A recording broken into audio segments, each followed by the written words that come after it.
complete. Checkpoint reached.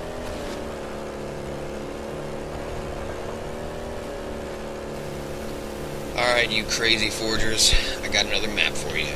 This is a double-wide roller coaster made by Frederick 11.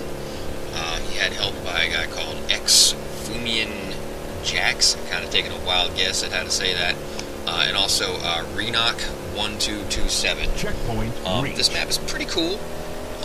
Like I said, it's a double-wide roller coaster. It's fairly smooth. There are some parts that really could use some smoothing out. Checkpoint reached. But it's not bad in that sense. Now this track falls into a lot of the traps I think a lot of roller coaster makers fall into with the shield doors and the man cannons. That shield door right there, it failed for me half the time. And even when it worked right, it still, I hit the ground at a dead stop, and it really interrupted the flow of the track for me. You gotta do what you gotta do. It looks like a difficult area to reconnect to where you're trying to get the track back to in that area. So he did what he had to do. He might want to go back and take another look at that and see if there's a smoother way he can work that out. There's some pretty cool aesthetics on this map. There's an AA gun that I passed a second ago by the start. There's that floating kill ball thingamabob up there, which I'm not sure what it's supposed to be, but it looks pretty nifty. I like this little tunnel here that I drive under, and the glass roadway is always a nice look on roller coasters. Now that's a rare negative camber turn that you don't see on roller coasters very often. That's where the turn is the opposite of banked. It actually banks away from the inside of the turn, which makes it a lot trickier to drive on. I appreciate when forgers put stuff like that in maps that really make drivers drive.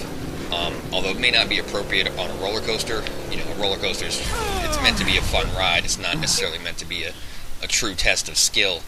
And right there, I don't know what happened. I found a kill zone. I think I hit that section going faster than people normally do.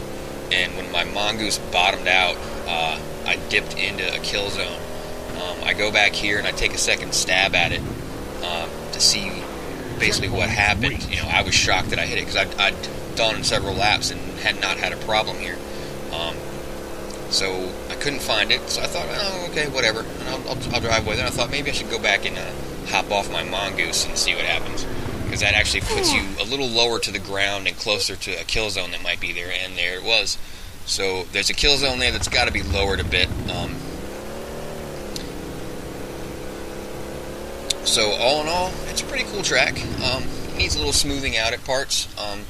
The part where you get onto the natural terrain, it's a bit confusing. I wouldn't mind having some objects that kind of led me in the direction I was meant to go. And that jump there really needs work. It's too abrupt. It doesn't work as a good jump. You kind of land funny. You lose a lot of speed on it. So I'd add a few more pieces to smooth the transition to those jumps out. Other than that, it's a pretty good track. Thanks for the submission, Fred, and hope to see you soon.